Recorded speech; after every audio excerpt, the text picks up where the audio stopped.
Madam इकडं कुठं राहणार? अहो रोजानी चालले मी. अहो आणि ते टेलरिंगचं काम करत होता ना तुम्ही? ती कधीच दिलं सोडून. का हो?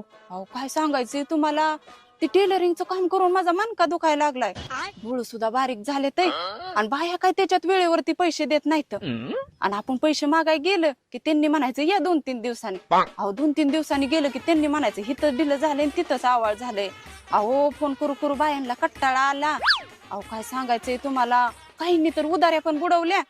त्याच्यापेक्षा हे काम चांगलं ना हो, घरी आणून पैसे देते ती. अहो एवढंच नाही, निघायला गाडी, घरी सोडायला गाडी.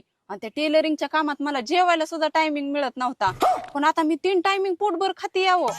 हा आणि ते मोबाईल कशाला चालवलाय हो? हे मोबाईल वय हा टायमिंग बघायला. मी वेळेवरती जेवण करते. सकाळचं 3 तास काम करायचं, संध्याकाळचं 3 तास काम करायचं. 6 तास मजुरी, 300 रुपये हजरी. 6 वाजले